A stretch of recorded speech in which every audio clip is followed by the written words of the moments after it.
Then I'm going to the YouTube studios, Mm-hmm. right? And then from there I'm going to content live, and then You should already be on that screen. You shouldn't even left there. You should already be there oh, okay. So right now it says I'm live. on YouTube. So I'm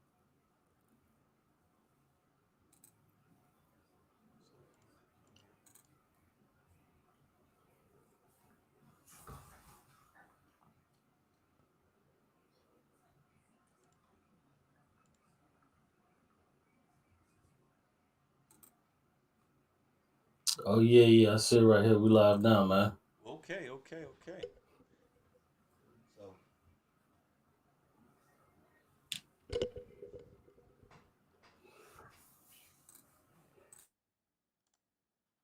right. Welcome everybody to EDPN's first late night show. We're gonna go over a great program tonight. We're gonna talk about Shakir Richardson, also some news that's happening in the conscious community YouTube world, as well as a debate that happened a few days ago with Jabari and Taz. And being the first episode, this is going to be fun. I got a special guest. I will announce him a little bit later, right after this introduction. But we're going to see how it goes. We're going to make sure that y'all have a great time. This is going to be interactive. Y'all, the guest, you know he's fire. He's always been around. And it's one of those things where you love him or you hate him. You love them or you hate them. And so, what I want to do is I want to introduce special guest for the first episode, the first show of the ever EDPN. We want to welcome, as some people would say, my boy out the cube. You know what I'm saying?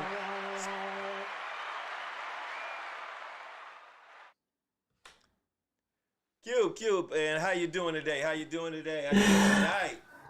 Yo, yo, yo, yo. What's going on, man? Peace to everybody. What's happening? What's happening? Good. Hey, so for those who don't know Cube, many of y'all do already.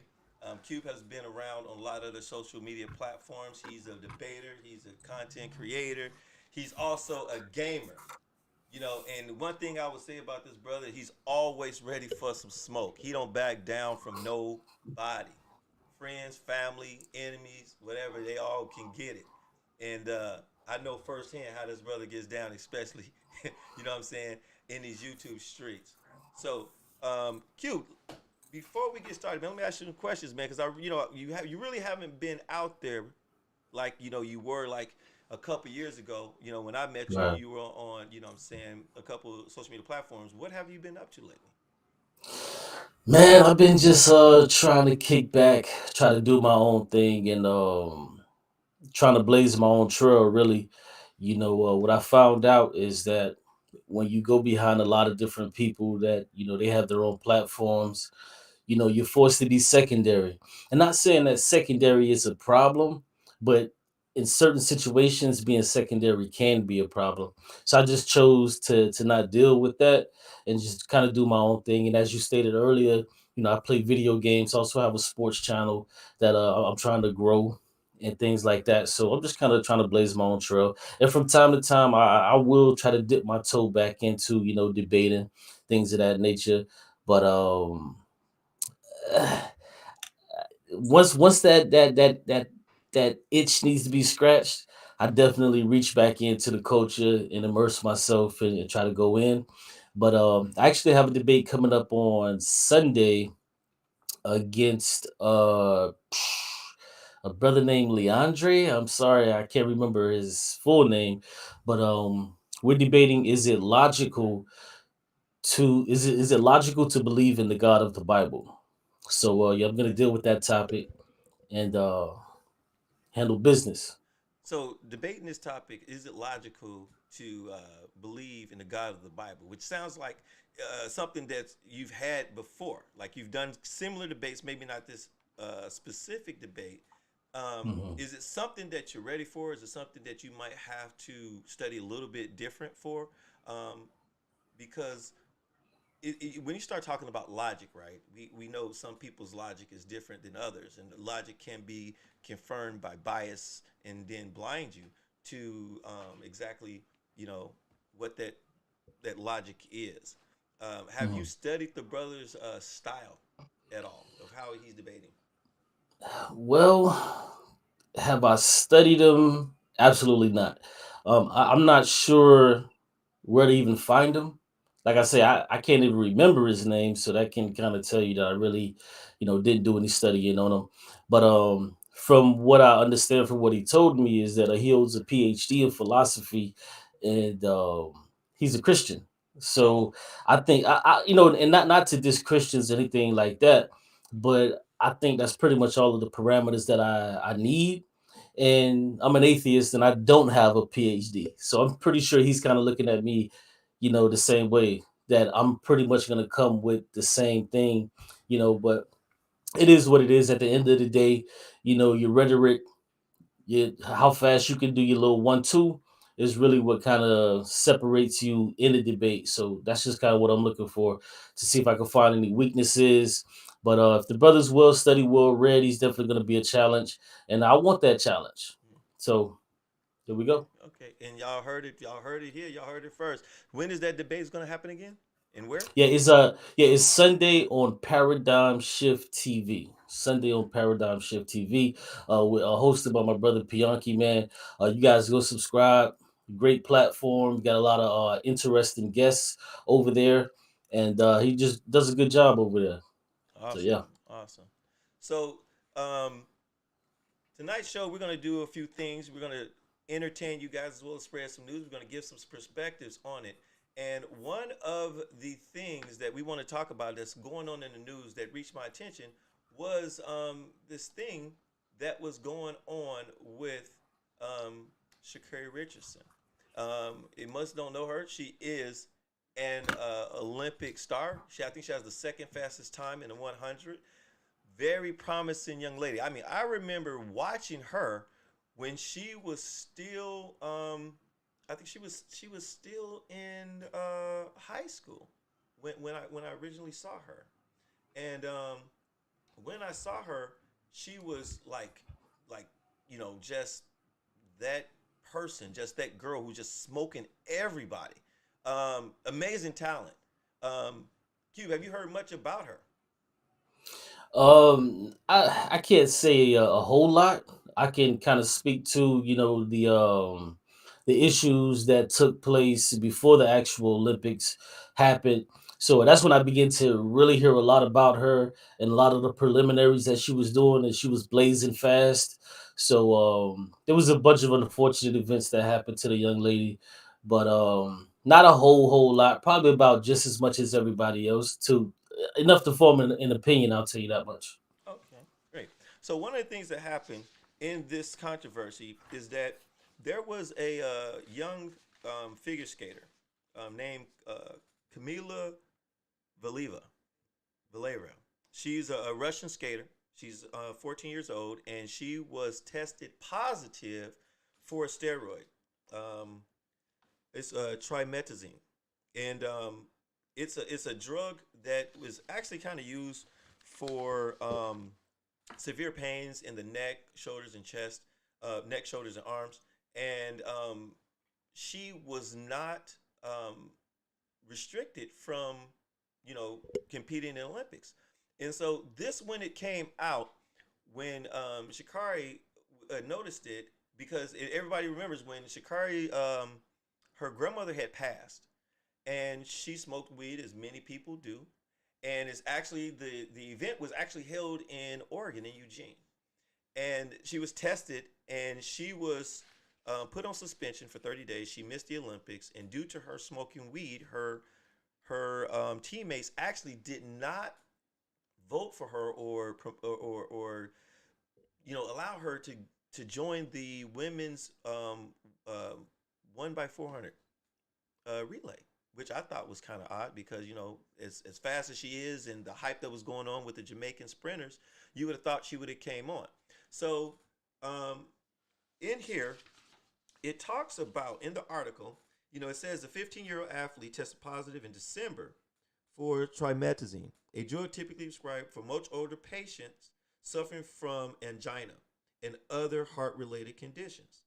Now, um, what they said is that um, she didn't intentionally take this drug. Now, there's a problem with it because the drug, first of all, she was kind of young, and two, it's a tablet. So they was trying to figure out like how would she have taken this drug, and so um, Valieva successfully she appealed the suspension, and the favorite was allowed to compete again on Tuesday in the women's individual competition, in which she finished at the top of her standing after the women's short program. Her lawyer has claimed that she had inadvertently ingested the trimetazine, and also called TMZ, the medication belonging to her grandmother, and she somehow became contaminated, according to her attorney. Now, the big controversy is, does it matter? The drug was outlawed in December, I believe, December in 2014, and she was not able to, she was actually able to compete, and she actually won. That was one of the craziest things that happened. And so Shakari, um, she was, upset like anybody else would be. And to her quote was, she didn't see any difference between them except she was black. Now, the IOC was the committee that talked about it, said that everyone is different, and that they believed the lawyer, and they allowed her to compete, and said that her mental health and well-being was important, and they're working with the coaches and the other judges to see exactly what's going on. Many have different views on that. Q, what do you take on this? Man, that was kind of dicey, man. I got to be honest with you. That was kind of dicey, but you know, according to what you just read, if it was inadvertent, I don't think it should preclude her, from competing. Now, the reason why I say it's really, really dicey because how can one prove that it was inadvertent? How can one show that it was a mistake? You see what I'm saying? Mm-hmm. So Mm-hmm. that's kind of the issue that that I see first off the bat. And secondly, we have Shakari Richardson. She intended to smoke weed. She was trying to smoke weed. And that right there is, if it's a banned substance, then that's just the rules. That's just what the rules are. You have to obey the rules. And lastly, I'll say this: we have to look at the competitive advantage. Now, smoking marijuana is 100% a competitive advantage. Now, if you're a person who, has a, bad nerves, or, you know, different things go on mentally, and that's something that calms you down, that's a competitive advantage because everybody else is nervous, but you're calm. Now, whatever this particular drug was that the young woman took, who, I don't know what it does. Did it give her a competitive advantage? I think we have to look at all three phases and kind of make our decision on that. But lastly, I'll say this: when it comes to race, possibly, but just on the surface, with the three things I mentioned, I just don't see race being played in that. You know what? I would agree with you. I think that that I don't see how race is played in it because later in the article it talks about other um, Olympic athletes, you know, that also were suspended for the same drug, and one was another Russian man, another one was a Chinese lady, and Mhm. so I guess you can make an argument, but it'd be hard to make the case. It'll be hard to do that based on the things that happen. Now, one thing about the drug, which directly um, affects runners is that the drug helps in the metabolism of the fatty acids. And by doing so, it can actually help the ability for the body to use oxygen, which can help performers and help Mm-hmm. relieve those chest pains that brought on to block vessels. Now, what they're saying is that it says if you increase your blood flow to the heart, you can potentially increase your performance of the heart, which in turn enhances the performance of an athlete. Now, it is also added it is unclear whether it is true in practice because it has yet been studied. And certainly for an elite athlete, this may not be much difference. So there's a lot of, I guess we would say, uh, clarity that needs to be brought to forth as far as with the drug. But we do know that there has been um, athletes who have been banned for doing this drug or have taken it. Um, you know, and so I know as a runner, the more you can breathe, the more oxygen you can get into your lungs and you can filter through your Mm-hmm. body, the less lactic acid reaches your muscles, the more you can, the lesser, as one of my old sprint coach says, is that you speed up to a certain degree, and then to a um, certain distance, and then after that, it's whoever slows down the fastest. So they're able Mm-hmm. to maintain certain speeds after they reach their maximum speed. So with that, my take is that because it was already banned, and does it matter if it's inadvertently, right? A rule is a rule. You can't tell. They said that it was a pill, but they also said it's highly unlikely that she would be contaminated from drinking out of her grandmother's glass, is how they said she got it when it's a pill, right? And so, but they said it is not impossible, and that's the key, right? It's the doubt, right? But one thing that I will say, I don't think it's a case of necessarily race. I think that she's a young girl, and I think that she was given the benefit of the doubt based on age. Did race have something to play with it? Maybe. I don't think that was just a clear factor on it. So that's one thing that we can say about Carri Richardson. No, hopefully she keeps going on. She keeps striving. She keeps doing what she's doing. She's a great talent. I'm expecting a lot from her in the future. Any closing remarks on the article? Yeah, yeah, absolutely, absolutely. And you said that someone else, referring to the Russian girl, someone else had already gotten caught Yes. with it and suspended, and these people were European. Yeah. So I say that to say this.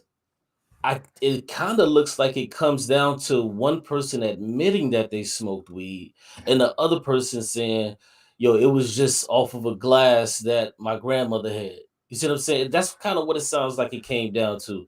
But then again, at the end of the day, could it be race? But I highly doubt it at this point. I highly doubt it. And this is one of the confusing one of the really confusing parts for me before I end this on this subject.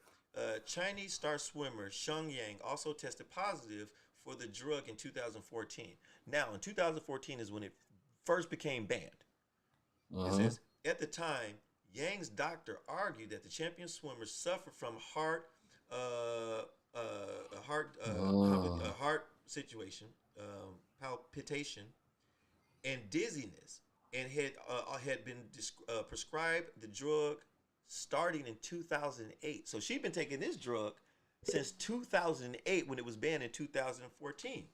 The Court of Arbitration for Sports eventually banned Yang from competition for 8 years Uh, in 2020.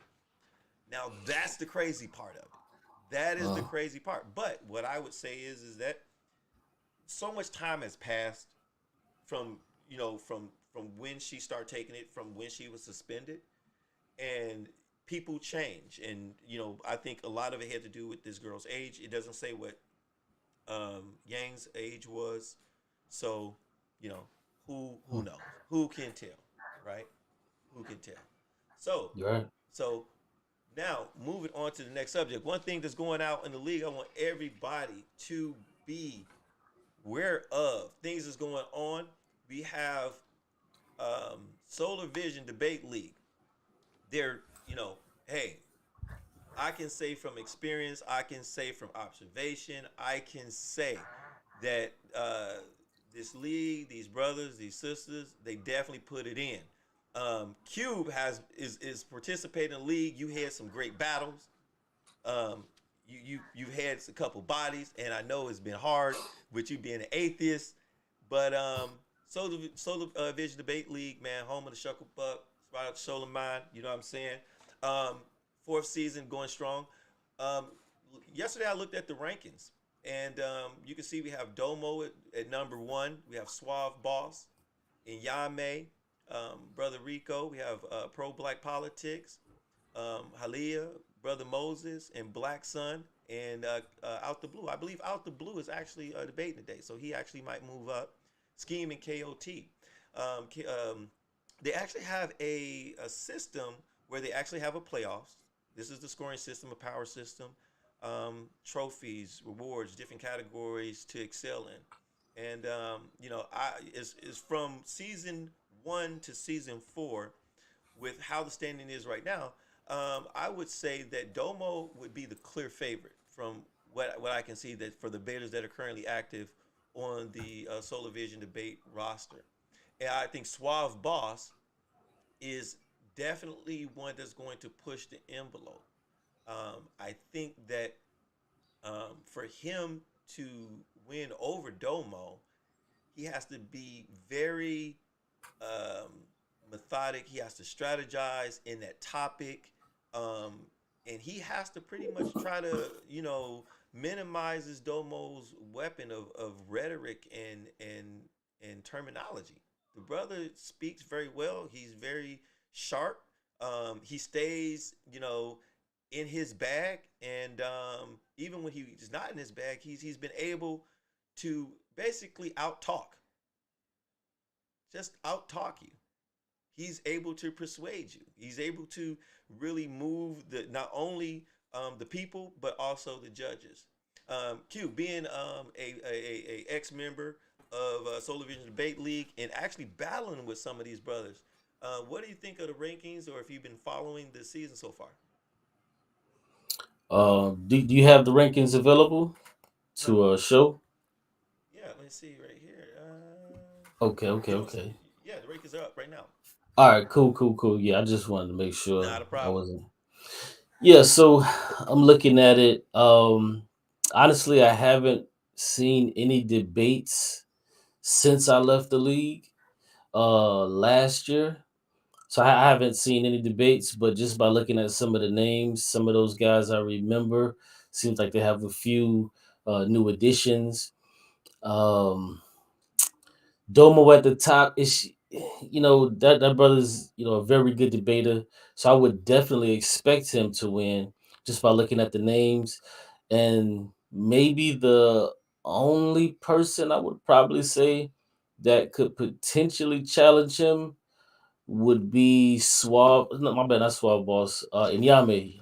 Okay. But at the same time, though, I don't want to, not recognize anybody else on this list, and that's just for the simple fact that I haven't been watching it, and I'm not sure if somebody like a Suave Boss or somebody like a Rio and Kosi or Pro Black Politics have stepped up their game this year. So just looking at the rankings,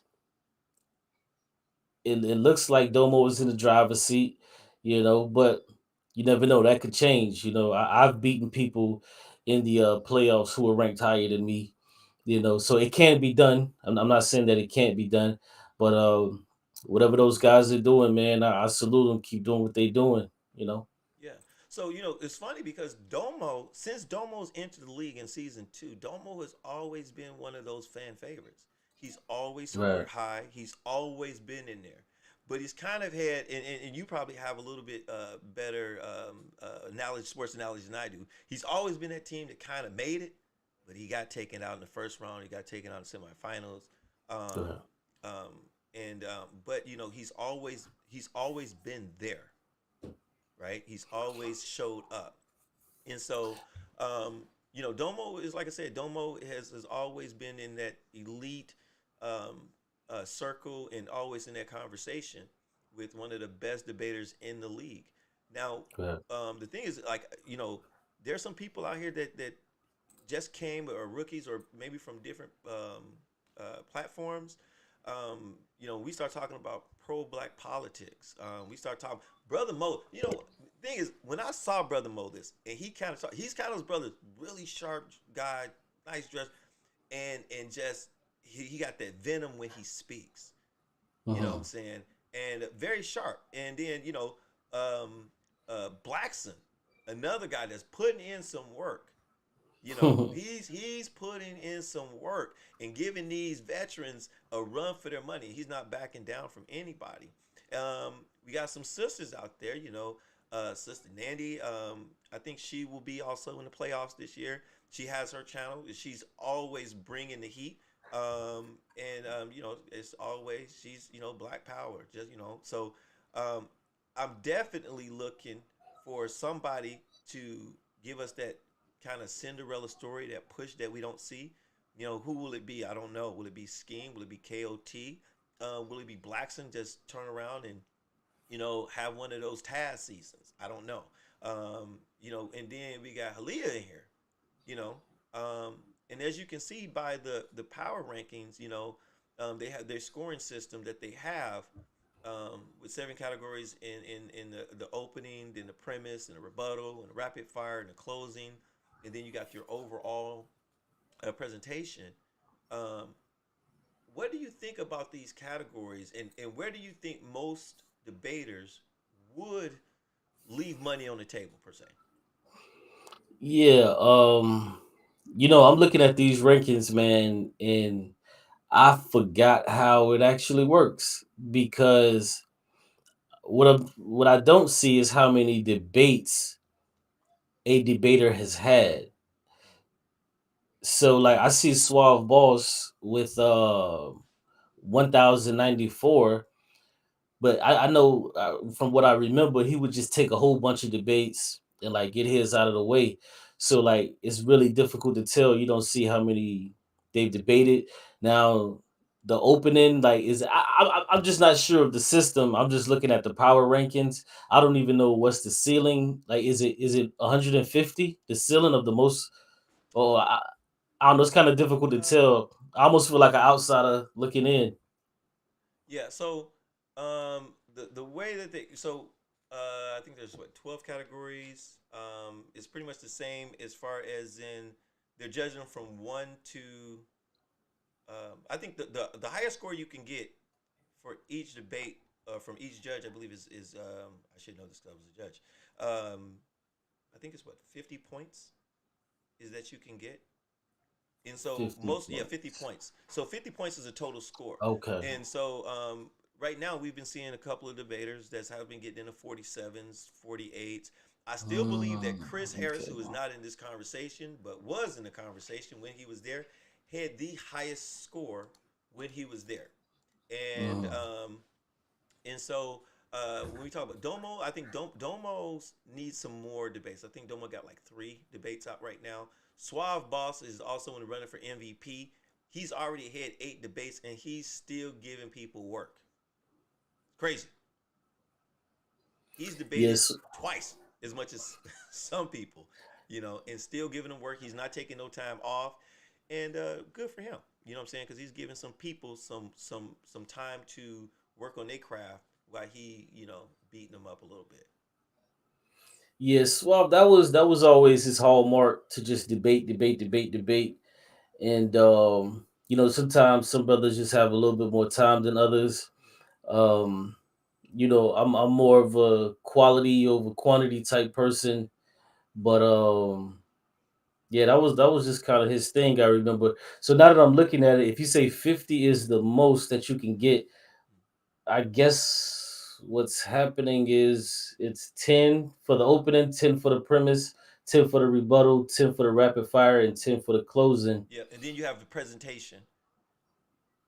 You Okay. have presentation, and overall. So I think Okay. it's a little bit more than that. So, yeah, Okay. Yeah, looks like they've changed up a few yeah, they changed things, up some.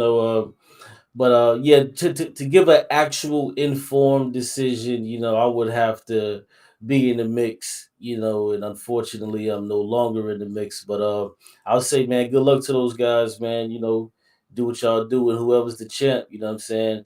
I'm sure that you're gonna deserve it. So that's what it is. In season 5, hopefully try to repeat. So yeah. Yes, sir. Yes, sir. So with SVDL entering into their getting close to enter into their playoffs, I would say everybody try to tune in, like and subscribe to SVDL. Like I said, man, it's just a great platform. A lot of people have been coming, joining that league. It is one of the leagues that I can say that that's really structured for the most part. I mean, it's really structured. Solar puts a lot of work in. A lot of people put their effort in as far as in how they debate, bringing up topics, bringing information. So, I mean, hey, you know what? That's just one of the things that that's going on in the debate league. Now, for the story that we're gonna go over tonight is what everybody has been waiting on. Everybody's been talking about, but scared to talk about it. Either giving a decision, giving information, a bias here or there. We are here to talk to the people about one of the debates that happened that everybody's talking about. An unbiased review of Jabari and Taz debate. Now, one thing is that, you know, Jabari is a person that I've grown to I've known of him. I've actually had conversations with him. He's a very smart, very, very polished brother. I mean, if anybody knows his credentials from the HO, he's a resident debater or person on HOK. He's also a comedic priest as well as I believe he has his master's or PhD in Africana studies. So he's always been that guy who he has never ran from anybody that I've known, and he's give you quality debates. Taz has a guy who I've come to know in SVDL. He had an amazing season. He came in during like I think almost the season was over with. He, ran through 8 debates and he made it to the championship finals where he lost to a controversial decision to Anon where there was 3 judges split decisions. And the final vote was made by Solar, which was very controversial because no one, they felt that the judges should have made one of the made the final debate the decision. That decision wouldn't have came back no different according to Solar. So, and he's been one that put on a lot of content on his own channel. He's been on other people's platforms. He's a strong advocate for black women and the black community. He actually went to Florida when I think it was Florida when was it Polite had something going on or whatever. He flew down there and Yeah, yeah, yeah. yeah. So he's definitely in the community and he's definitely speaking up for what he feels is right and for black people and black women. So I want to give him his just due as well. Um, Off the initial thought, what do you have anything to say about either one of these brothers before you get into the debate? Yeah, man. Initially, I do respect the brother Jabari. I think he does a pretty good job in his debates. I think he's a very intelligent brother. I think he really cares about what he practices. He's a comedic priest. I think he truly believes that, and you have to respect people who truly believe the stuff that they teach. So when it comes to the brother Taz, honestly, I have zero respect for the brother, and not saying that I can't respect him when necessary, but I have zero respect for him, and it's just due to past conversations and issues that we had. But just to deal with his debates, um, I think they're mostly lackluster. I think he does put in a lot of work, though. I will give him that. I think he does put in a lot of work. I'm not subscribed to any of his channels, anything like that. But I can, from what I see, what he did in the season when I was there, he did put in a lot of work, and he debated a lot of people real fast, kind of like Suave. But yeah, that's about it. Okay. So regardless of that, this review is still going to be unbiased. So we're going to go based on our opinion. So the best that we can. So one thing that I want to say is coming to the debate. Just looking over, and I've been looking over this debate over and over and over again. And I will say that um, it wasn't kind of one of those usual debates where where um, I could see like the way that the position of the affirmative and negative was positioned. It could have been either way based on how you asked the question. Um, you know, should Black Americans connect themselves to Africa? And what I thought is that Jabari did a great job with his argument by rebutting Taz's points. He gave very he gave points on why we should connect, but the majority of his presentation was really just dismantling the information that Taz was giving by saying that he was historically incorrect, giving out misinformation, um, saying, talking about how, generalizing his perspective based on his inexperience on the continent of Africa. And one of the main things I think that he did was he brought out a perception that Taz was hurt of self hate, and this was this projection of how he felt that way. Um, I thought that before I go, what do you think about overall as far as with Jabari before we move to Taz? You mean as far as his Yeah, performance? before we go into Yeah, specific clips. yeah. I would definitely agree with you that I would have preferred it to stay on the actual topic, but like you said, I think he did begin to chase down some arguments that had nothing to do exactly with the debate. I would have preferred him to stay on task, but I also understand why he would have to dispel some of the things that Taz was saying, especially when they were, you know, incorrect. Okay. And what came off to him, to Jabari, as self-hatred. And last thing, I disagree with the notion of calling people hurt, and they hate themselves, because a lot of times people can just be misinformed.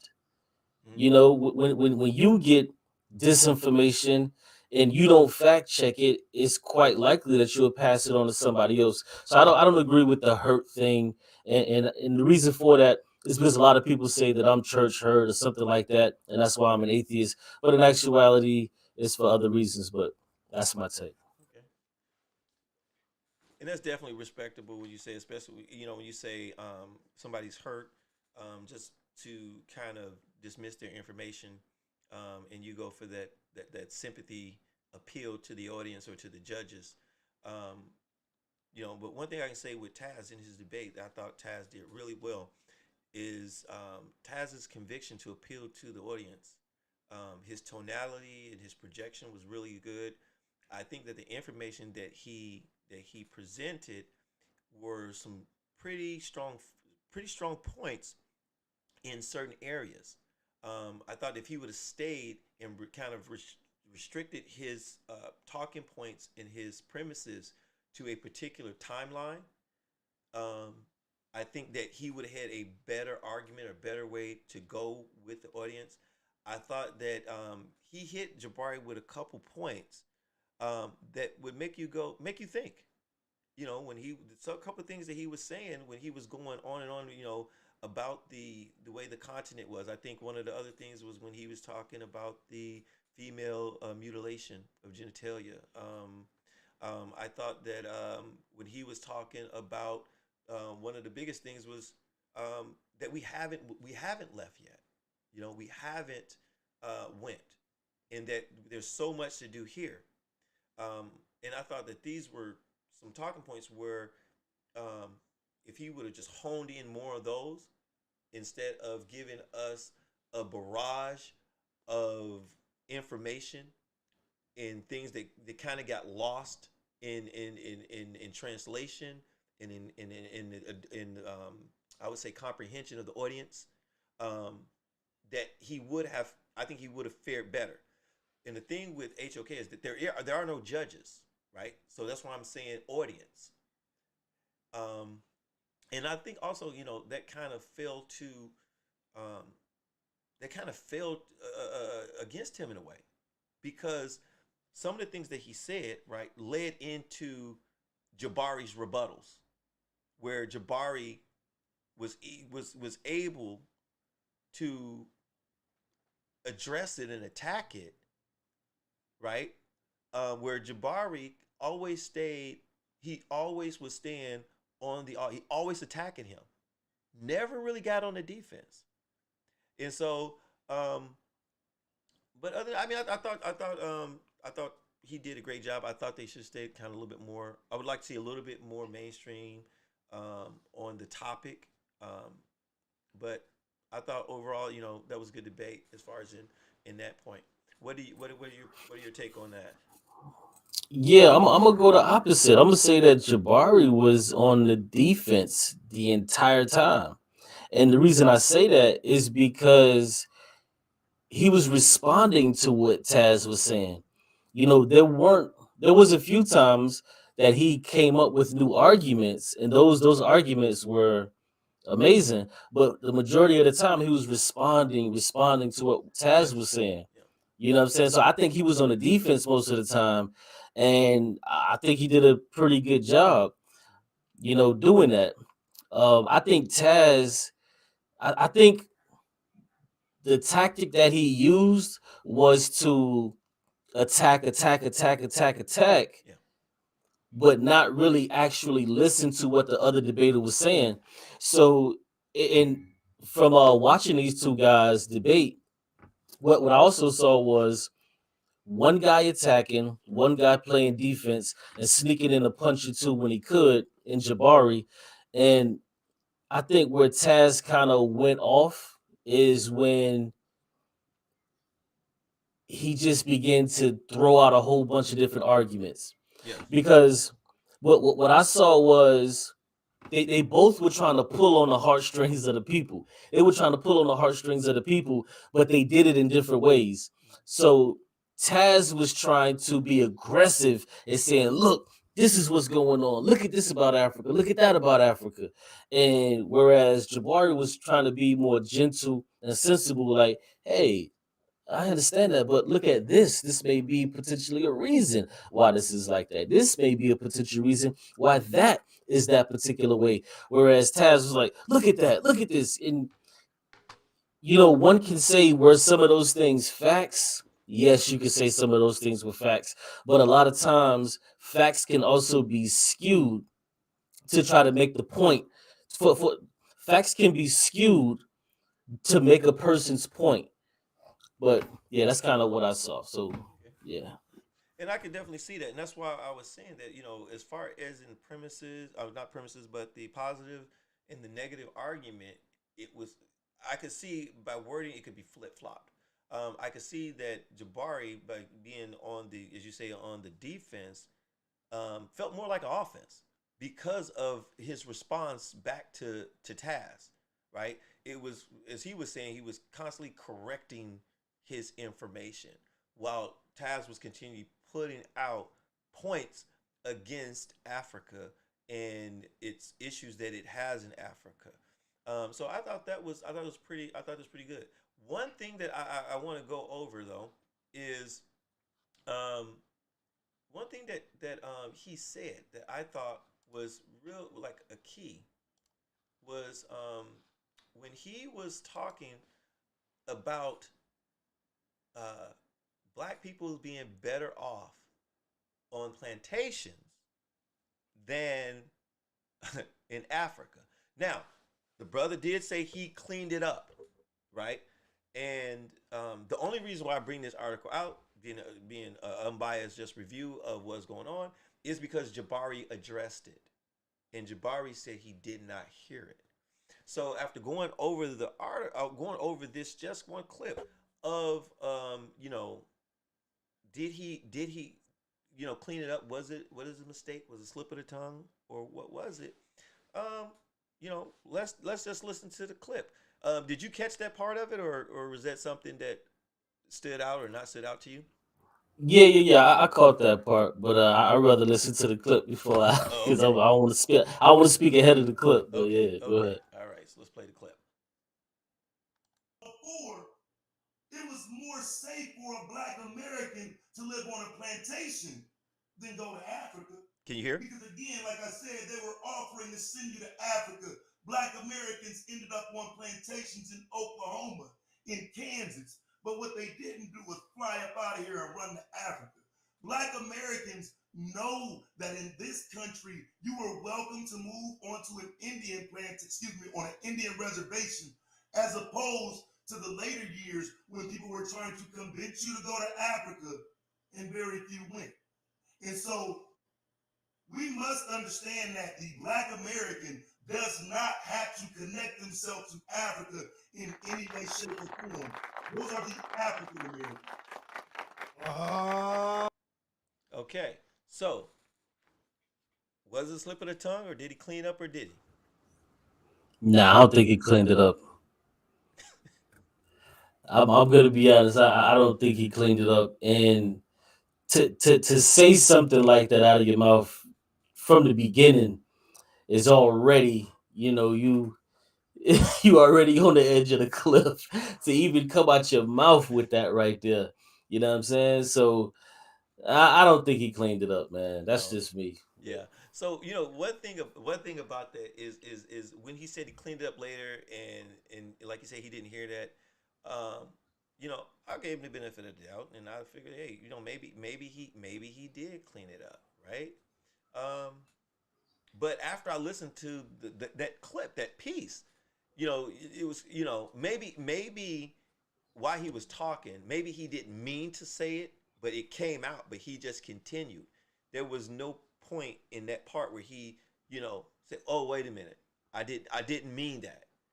It took So, Jabari to point it out later for him mhm. to say, "Oh, you heard that." And so I think that was, one of the things that kind of, you know, had him against the eight ball a little bit, right? That's a strong Yeah, thing to say, yeah. right? And so I don't know exactly how somebody would deal with that. Um, and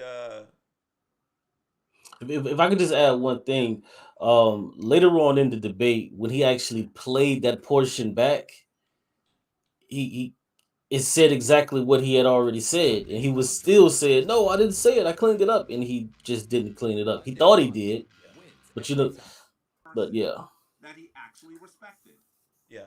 One of the other things that another clip um, that he had is when what I'm saying, and I'm just talking about Jabari as far as in how Jabari attacked the points that he made.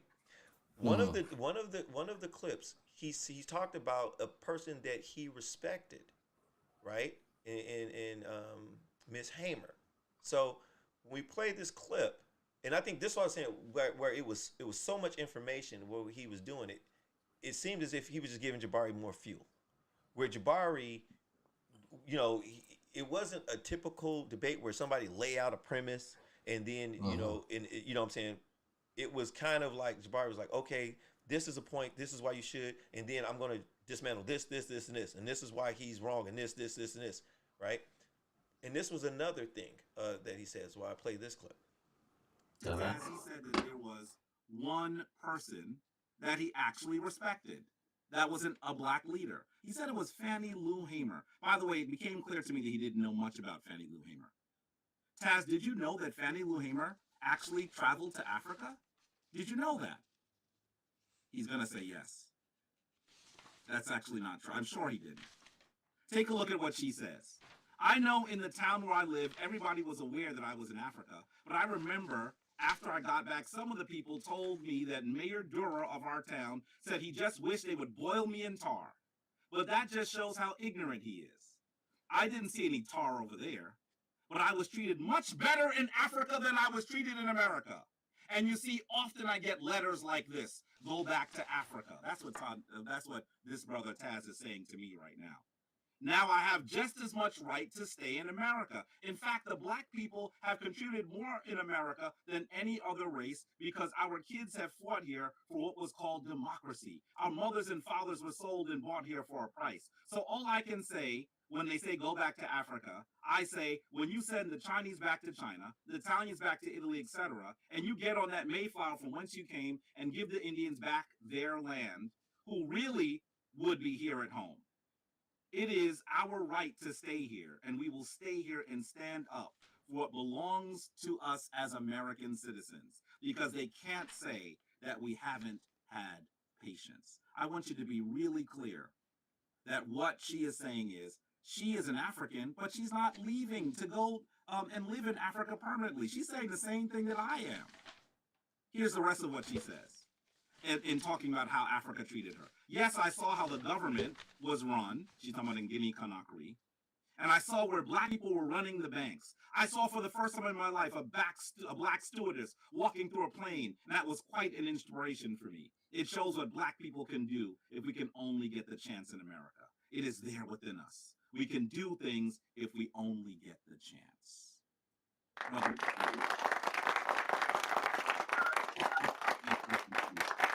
And come back home. So once again, I would say that was a very strong point, from using what somebody says and then flipping it, as you would say. You know, I always say, if you can't gauge how somebody's going to respond to something you say, you probably shouldn't say it. They tell you that as far as being a lawyer and so forth. But I just thought it was a good response by Jabari, and once again, it was just something that was he did that worked. You know. Yeah. So, you know, if it was me, and I'm trying to be as unbiased as possible. If it was me and I was Taz, I would have blew that off. I would have said that's garbage. That's anecdotal evidence. You can't tell me about one person having experience over in Africa and how well it went when we got all of this other stuff going on. Mm-hmm. He should have totally dismissed what Jabari said. Because if I go to uh let's say Detroit Mm-hmm. and I have a terrible time, you go and you have an amazing time. Now, does my experience mean that everybody's going to have a bad experience? No. And your experience doesn't mean that everybody's going to have a great experience. So, even though how Jabari, articulated it, Right. yeah, it was amazing. It was a very good point.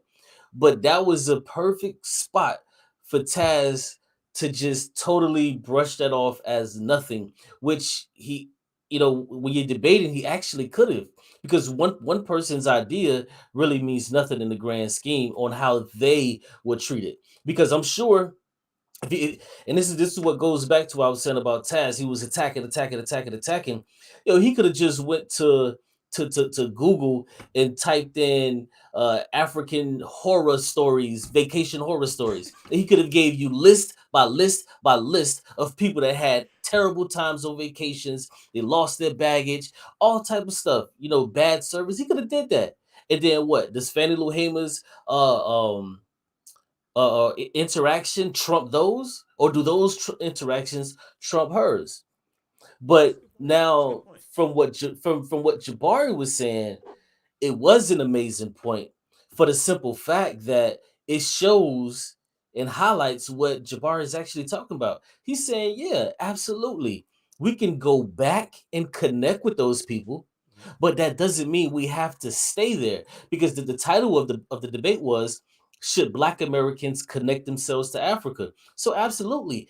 And she showed that she can go there and connect with them, but that doesn't mean we have to stay there. And Right. that's what Jabari was trying to say. So it did work well for him. I just think if Taz would have cut that off at the knees, it wouldn't have been such a great point. Right. But since Taz didn't, have any fire for it, Right. then And I think for he spent his 3 minutes on the rebuttal, which was part of the structure for HOK and during this dialogue.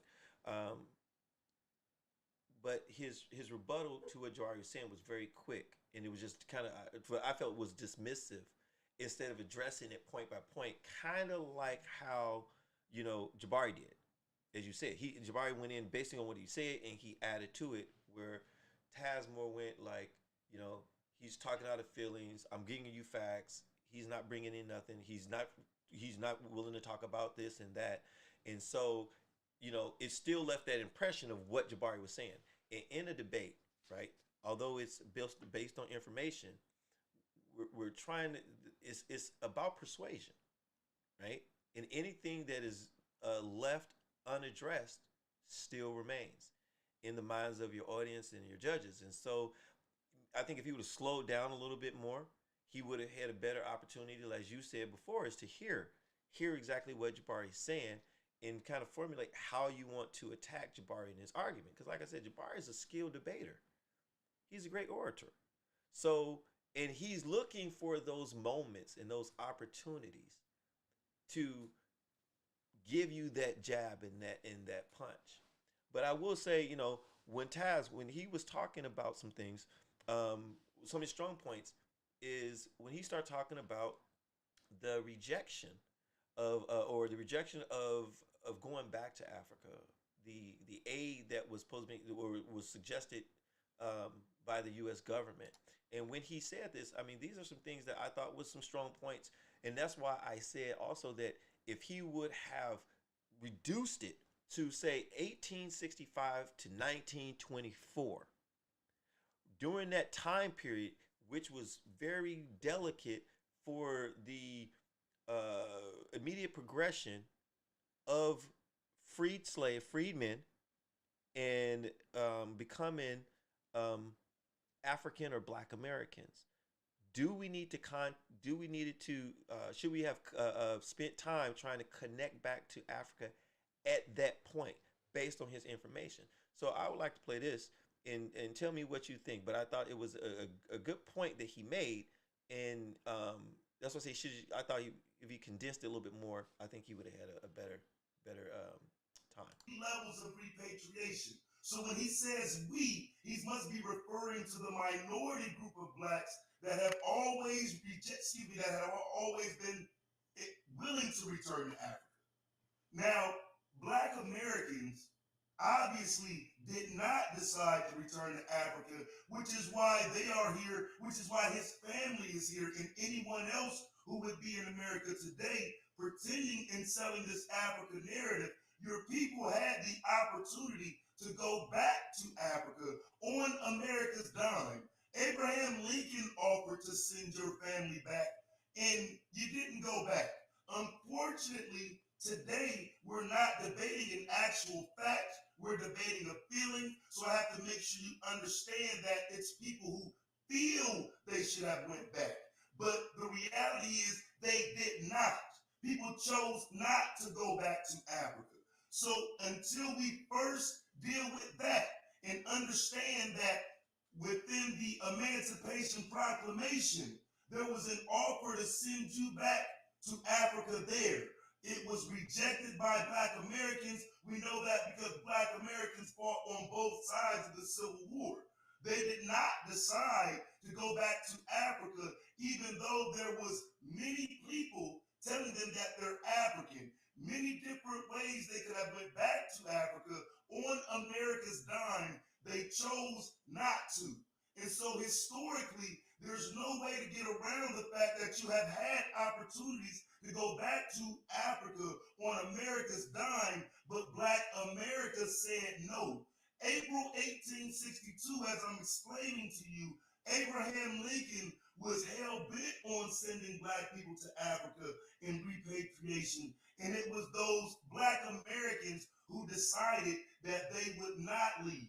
And so again, historically, the Civil War, you have to look at that moment in history and understand that Africa was there, but it was not being opened up for black America. I'm gonna stop it there. So when he was saying that, you know, Abraham Lincoln, which Jabari had answers for, I just think that these were some points in which condensed. You know, he could have kind of kept Jabari in the center of the ring. I thought those were some good points of like, you know, spend more time like why we didn't leave, right? The importance um, of staying, you know, um, because black people was getting. They were saying there were more black lynchings, beatings, and death after slavery than it was during slavery. So, but with that, I thought he, you know, he had some key points. He's definitely bringing out some, either primary or secondary evidence and sources. With, like I said, he brought out New York Times. He's bringing out clippings. He's bringing out original writings, which I thought, gave him some legitimacy to his point. Um, Although Jabari did a great job of rebutting it. Yeah, I think those were some good points on the surface. So I'm just gonna keep it real, man. I can dice up Jabari's, I can dice up Taz's too. It is what it is. Yeah. I can play both sides of it. On the surface, it does sound like a very good argument, but then if I was Jabari, I would say, okay, I'll just use myself for example. I'm from Miami, Florida. If I never ever went back there, that doesn't mean I don't love my family still living there. So when you say should I connect, of course I'm gonna connect, but that doesn't mean I have to ever go back there. When they come to where I am in whatever city or state or even country that I now live in, should I connect? Absolutely. Should I engage in commerce with them? Absolutely. But I don't have to be physically there. And that's exactly what Jabari was saying. So on the surface, it sounds like, well, you had an opportunity to go back. You didn't go back. They were trying to send you back. You didn't want to go back. Yeah, that all sounds good. That all sounds good until you find and see this is what you said earlier was great. If he would have condensed it, if this debate was to a small pocket in time, if it was just a small pocket in time, it would make more sense. But when you talk about this vast history of approximately 400 years, and then you want to say, well, they gave us a chance to go back. Okay, well, during the time that they gave us the chance to go back, we were already ingrained into this system. And we were already trying to free ourselves, but not necessarily to even go back to Africa, just to have something of our own on this land. You see what I'm Right. saying? We've already started speaking the language. We've already started to share some of the cultures that they had impressed upon us. So when you talk about going back, go back where? Right. Go back where? Essentially, they were Americans. Now they were slaves, according to the records, they were slaves, but go back where? Once you start getting to three, four, five different generations, you can no longer connect with those people. Right. So if you don't reach back, then it'll never happen. That chain is broken. It didn't. Last thing I'll say is it makes it so difficult to connect when their culture is different, their language is different, and you got to understand. We're talking about a particular time to where there is no internet, there is no email. Right. Black people don't have access to these things. Yep. So you say go back where? To what? Who do we connect with? It's recently I did my DNA to figure out that I'm 66% Nigerian. How would I have ever known that? How would my grandfather's grandfather's grandfather ever even known that? So that's what I got to say. On the surface, it sounds like a good argument, and if it's not addressed properly, it's gonna sound amazing. Right. And But that's that's and, and take that's on. why I said Jabari did a great job of rebutting. He had some great points. I think he laid himself thin with too much information, where wasn't able to really home in on certain specific points. Um, but when he says go back, that's what Fannie Lou Hamer was saying, right? When you tell the Chinese to go back, when you tell this person to go back, and when you go back on the Mayflower and then you get the Indians their land, then we'll go back. And and we have just as much right to this as you do. So, like I said, I thought it was a good point. I thought it was kind of spread thin based on the the amount of information he was given. Um, but once again, Jabari did a good job. Now, one thing Jabari, going back to Jabari, is when he was talking about, you know, why why the when you talk about the black people, as far as, I mean, how they're being, um, they have no connection, right? We don't want to go back. And he was talking about, who gave us these names. So when he started talking about this, and he brought up, you know, the Christianity and enslavement and the valorization of your heritage and culture, I thought once again led to a strong argument for Jabari. And I think this is just one of the time where he's listening very well. Um, sometimes I think Jabari be putting these slides up like right there. I'm serious. I think I'm like, how are you putting up these slides based on his argument? Because he put so much information out there. There's no way that Taz gave you a premise and then you pre-did this. So Yeah, and just to speak to that, the brother's a PhD, and from what I think, I think he's actually even taught a few classes. yes, So once you're dealing with these programs and applications, it's not that difficult to hear what someone is saying and just type it up real quick. But you have to be a very, very good listener, which I think Jabari is. He's a very good listener because I know when I'm in debates, I write down, I write, and that's a skill to be able to listen and write down, and then also continue listening to what they're saying and write. But he's doing something different. He's actually typing it up. So I have to give him his props. That absolutely. is difficult to do. Yeah. So let's play this. Here we go. Here. Hmm. One of them is there will be greater subordination amongst the Negroes. So he's actually telling you that by stealing your traditions, So I'm gonna go steal back a little bit. Let's go back a a little bit. celebration because they feared that the African drum would communicate uprisings. This is the kind of thing that our Africans did in order to resist.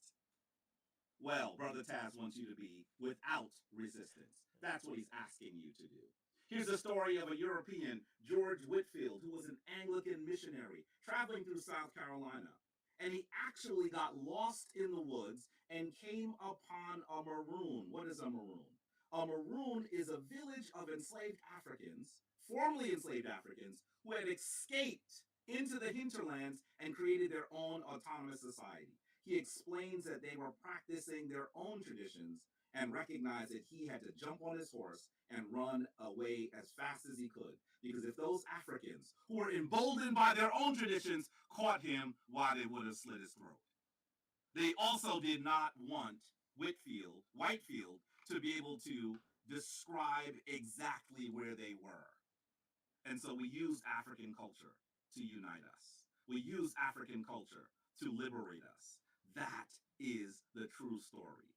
I wonder whether Brother Taz is familiar with the Stono Rebellion. In 1730, we see that enslaved dances and drums were outlawed again because the Stoner Rebellion was the largest rebellion of Africans in the United States. They were using African culture, African musical instruments to unite each other. How about the fact that our European enslavers attempted to take our cultures from us as they stole our spiritual traditions and forced Christianity on us? This is what Taz would like us to be beholden to. Listen to Spanish friar Juan Marquez describe why Africans needed the gospel. Oh, who can be so blind as not to see the great mercies God has bestowed on unlearned Negroes through slavery, bringing them into the power of Christian lords who have given them the light of the gospel. So this goes on to talk about how, you know, once again, this is a response. This is a response when Jabari was talking, was addressing Taz. When Taz was saying how weak we were and how there's no connection, and as if we weren't, you know, saying it was there was no fight there, Right. right? And then Jabari comes up and Jabari continues to tell us that no, that's not historically correct. The brother's not being historically correct. He's not being honest, and he brings these things out, right? And so um, when he's doing this, it's like I said, it's one of those things where you have to listen, and you're comparing these two arguments. And like I said, it was kind of like I remember listening to a debate on SVDL, and I'm not gonna bring up which debater it was. It doesn't really matter.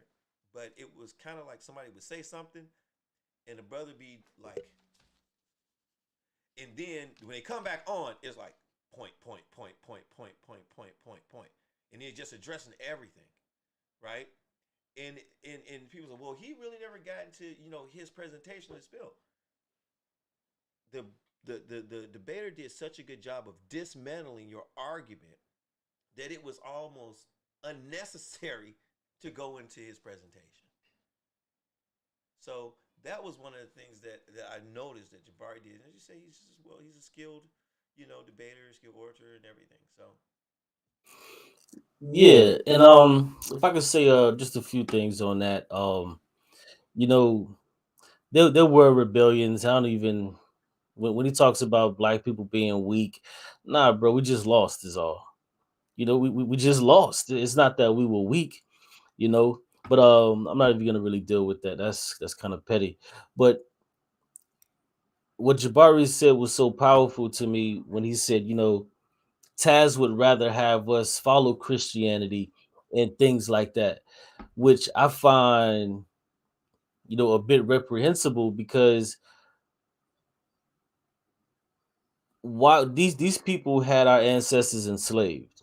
So why would we then go on to continue to practice what they gave us instead of something that was ancestral? And I say that to say this, we can look all around the United States of America and we'll see Lil Haiti, yeah, Lil China, yeah, places like that. So now you're gonna look at these people and say, "Oh, y'all weak for not going for trying not for not trying to go back." No, these people put their names on their cities. But the difference is with black people, we're the ones that drove a bus through everything for everybody to even come over here. So when you say that we're weak, that's crazy. Ain't nobody weak over here, man. Ain't nobody weak over here. The things that we did was to allow the little Chinas, the little Hades, and things of that nature. DJ, We're the sit on, people go that down to the drove the ceiling. bus for a Shut lot that of things door. that go on here in Get away America. from each other and don't You do see what that. I'm Sit saying? down. So we you could take a look at specifically some of the mobsters that were deported back to Italy. So you're gonna call them weak because they came over here to America from Italy and they were trying to do some business here. Like, no, that's just not how it works. And furthermore, when we have to wear the religion, like the religion and the culture that was given to us because our ancestral mores what were taken away from us, I just don't agree. So I think that point that Jabari made was just amazing. It was just amazing. But yeah, that's my take. And I like I said, I can agree with you on that. And one of the things that I thought that Jabari did a really good job of addressing is the overgeneralization of the problems in Africa and how as if Africa is just some rundown, just tore up thing, and as if it's just exclusive to Africa. And I think he did a amazing job of that. And I think that when he did that, it it just had the audience more captivated on focus more like, well, maybe like you say, you remember how you said like, I don't really like when people call people hurt and stuff like that. But when you hear this type of rhetoric and then somebody addresses the way he does, you start to look at him. And then when we start talking about what happened later on, which I call the meltdown, right? It kind of gave some validity to his argument. So one thing that he could say is when he says, "Should we connect to Africa?" And remember, he's saying Africa has nothing. It's a impoverished, and I'm paraphrasing. It's a impoverished country. There's nothing there. He brought up some points about like it's 80% black, but 20% of the people that's running it. Um, he was like he really hard on the female genital mutilization, as if it was exclusively to Africa, which it has some problems. And one thing I can say that Jabari did is really well. I would like you to speak to this. When he said these things, Jabari said Africa has some problems. Are you think that Africa is the only one that is Africa the only one got these problems? Yeah, and see that's the thing, in debates you have to agree when there is no way out, so you can give yourself a way out. Seriously, because like, what you gonna say? Oh, that's not happening. No, it is happening. Yeah. But see, what you do is you agree, and then people say, he disagree with that. Now they're trying to figure out, okay, why did he agree with that? Because now you have to go into, okay, why some of these things are happening. Right. Because if you just be like, no, that's not happening, now you're just lying. Right. But if you be honest enough and say, you know what, Africa does have problems, and some of the reasons why these problems exist and persist today is because of X, Y, and Z, Right. then you clean it up essentially. Right. But it is a jab from Taz to actually say something like that because Africa does have problems. But what Taz tried to do was spin it to where like Africa has all of these problems that America doesn't also share. True. I would say that. I agree. I agree. Yeah. And I think Jabari did an amazing job. He did an amazing job when he brought out that particular. I don't know if you have the clip Which one? on when Jabari talked about the black girl that was assaulted in his home state. Oh, you know what? I do not have that market, but wait, Yeah, hold on. So what happened is that Jabari was actually because that was a slam dunk right there. That was a slam dunk in my I opinion. believe it's okay. Let's see. Let's see if let's see if this is the actual clip right here. All Let's right. see. Let's see if this is it. At this point, this brother's talking papers should be removed. He is so against his own people that he thinks that all of Africa's problems are in fact endemic with Africa. Well, Brother Taz, my understanding is that you're from Ohio. That's my understanding. Here's a rape protest in Ohio. Look at the sister in the front. Why aren't you defending her? Why aren't you defending her? Is this what you black Americans in Ohio support? Rape is a global issue, brother. It's a global issue that must be addressed. You're saying that because Africa has challenges, because Africa has problems, because the Tomhu, the European, has done dastardly, inhumane things in Africa that you don't want to be there anymore. What kind of self-hatred is this, Sonetta? Now, that's what you were talking about. Yeah. That's what you were talking Oh about. boy. Yeah, that was to me, man. I think once he brought that out, you can no longer speak on a societal ills in Africa after that. Yeah. Because the more you do it, I could just put up a mirror and show you these same things going on in America. Mhm. And like Jabari said, is this what you African Americans do in Ohio? Like that was kind of a slam dunk for me. Like, come on, man. You can't talk about the societal ills if things like this are also happening in your backyard. And then the video, if the people who watched the actual debate, there were a bunch of white women in the picture that he showed. So you mean to tell me white women are protesting more than actual African Americans? So it's like it was a slam dunk in my opinion, man. Just So, in to Taz's defense, I want to say that Taz did address that, and this is what he said. Taz said, "Well, yeah, you can say, once again paraphrasing, yeah, you can say that um, this about America, but your continent is 80% black." You know, that was what his comeback was, and I thought once again that was another strong point, or you say a jab, right? But um, what Jabari showed is that this is not exclusive to Africa. We have these same problems.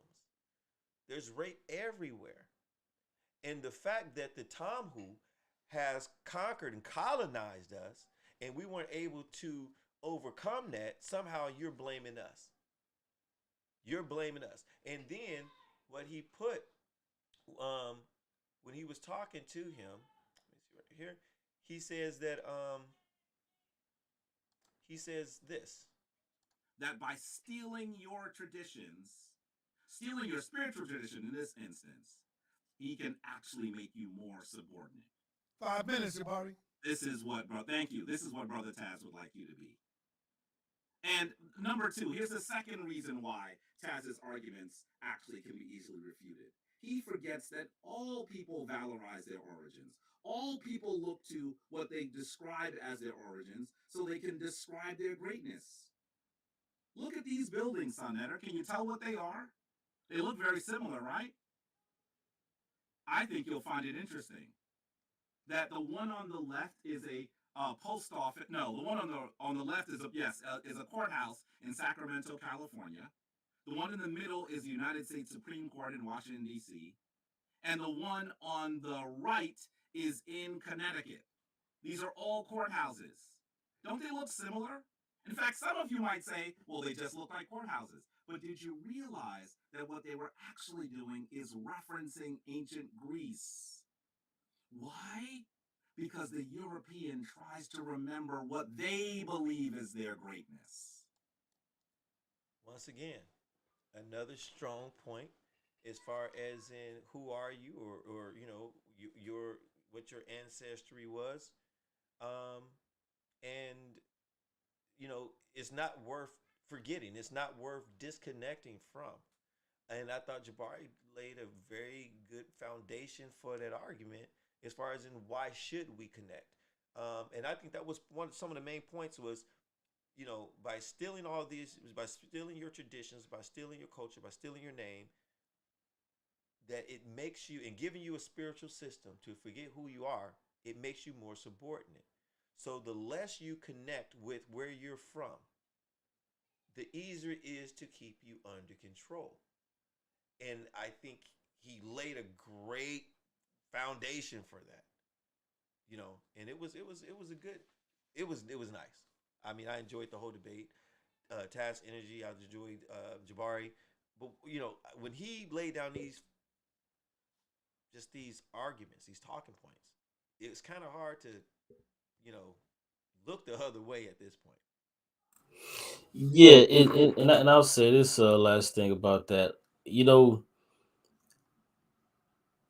it's so difficult to get around that. You know, when he brings up the picture of the structure and then the post office, and clearly see that the descendants of Europeans on how they're still you know essentially reaching back, praising and propping up where they come from, and then you try to contrast that. And what Jabari said in the debate was, if we don't connect or cut off the connection, then our history starts in slavery. Yeah, So, what do we reach back to? What do we prop up? What do we hold up? And that goes back into what Jabari was saying earlier, and some of the points that I was saying earlier, to where now we have to wear Christianity. Now we have to wear a bunch of these different um, uh, uh, uh, things within culture. if you will, such as how we treat our children, how we select women, how women deal with men, things of that nature. You have a whole disruption of things that follow and that go downhill from there. Yeah. So when you don't reach back, you essentially leave yourself open to for, let me put it like this. When you don't reach back to have something, you allow for anybody to give you anything. And what we got, I want to give it back to the store because I don't like what we got. I hear you. I hear you, man. And so I get that. And so when we start talking about, leaving, connecting in just America and separating ourselves from a spiritual or connection to Africa or in just the landmass, right? Because you got to have every people has a landmass. So yeah, you can call yourself Black American, which Jabari said, but there's black as a color, right? It doesn't tell you where you're from. It tells you just your color.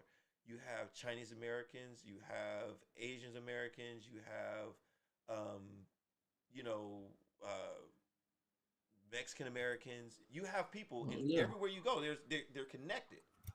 Mhm. If we give that up, then what do we have? And the question is do we have to actually give it up? Can we still be Black Americans and still have that connection to Africa? I, me personally, man, I think that's the best way to operate. I think that's the best way to operate. To and see, this is one thing that I find weird. And I look at a debate as just a debate. Yes. Like a person in that debate they don't necessarily have to feel that way, because I know me, I can get into a debate and debate about anything and I don't necessarily have to agree with it. It's just a debate. Sometimes you may want to sharpen your skills, whatever the case may be. So it is what it is. Yes. But if you actually feel that way, then I think that's when it's problematic, because I look at it like this and I say, damn, like you was just mentioning out, Mexican American, Chinese American, things of that nature. If we don't connect with them, then we say, damn, what do we have? But furthermore, if we do connect with them, the point that he made, that Taz made, and says that 80% of them are black, well, that becomes an asset to us now. That becomes an asset to have 80% of people on one of the biggest continents actually be behind us to get things done and to actually open up their arms to us. Yeah. So it becomes an asset, instead of a millstone, as Taz would Right. like you to And understand it. Taz said something um, that um, that I thought was, something that he said, and I thought it could have worked against him. It could have worked for him, depending on what he said. Depending on how you look at it. I think Jabari actually addressed it when he started talking about the Berlin Conference, and he started talking about Africa. Let me see if I get it right here. Okay, he started talking about the Berlin Conference, and as he's talking about the Berlin Conference, right, he's talking about African how it's cut up, and you can look right here, and you will start to see all this rich mineral wealth, right? Which he mentioned, and he said, but who's over there now? He said the Chinese is over there, and it's because you guys are just talking. They're actually putting their money there. The question is that so should we focus over there? If the wealth is over there, and the Chinese is over there, Russia's over there, you have America over there, you have Britain over there, you have France, Portugal. Why wouldn't you, just based on commerce, why wouldn't you focus, especially if you have a certain connection with the wealth that they say, or the spending power that they say that Black Americans or African Americans have in America, right? We could control one of these ports right here. We could easily control the oil port by Ghana or the Congo, or we could actually do diamond mines, or we could actually fund some infrastructure, but we don't. And so that was a strong point that he said, but I think it kind of it didn't work for him exactly, right? Because why would we give that up? Yeah, and you know what's crazy about it is if you really think about it, some of the arguments that he was using when he says like, okay, like the picture, I think you still got to display it. Yeah, Yeah. it's like that goes back to what I was just saying prior. Is like that could be an asset Yeah. because think about it like this: what he's pointing out, he's also part of the problem. He's Yes. pointing. Yeah. He's also part of the problem because he's saying don't go back. He's saying look at all of this stuff over there, but don't go back and get it. Let's not connect ourselves to all of that. And what is this on here? The coffee, the gold, the diamonds, the copper, the Yeah. uranium. He's saying don't connect ourselves to that. And that's what I was saying. This could actually be an asset to us. And furthermore, why I say he's a detriment and kind of killing his own argument Right. is that this is the way how African Americans have been actually socialized. We've been socialized to understand that that's where we come from, but we don't necessarily have to be involved. So he's right on one hand when he says, "Well, yeah, the Chinese are there and all of this. Yeah, they are there, but African Americans just think." And he even brought this up. I think it was what movie was that? Boys in the Hood. When I think Trey, when he was younger, called the other dude in the classroom an African booty Oh, scratcher. African booty scratcher. Right, right. And see, that's how we've been socialized. Like, yeah, we know we come from there, but we don't associate with them like that. You see what I'm Yeah. saying? Whereas you may have Mexicans, they come straight from Mexico, and they're already in the thick of it with everybody that's already over here. Mhm. There's no dividing line to I don't like those Mexicans or I don't like those Puerto Ricans. No, they move around each other and they understand. Okay, just show me the ropes. What we got to do? How do we do it? Okay, this is what we do. This is what we do here. Okay, and everybody gets along for the most part. But yeah, go No, ahead. I Go was ahead. gonna say, Yeah. what do you think about his? What do you think about Taz's arguments, as far as in the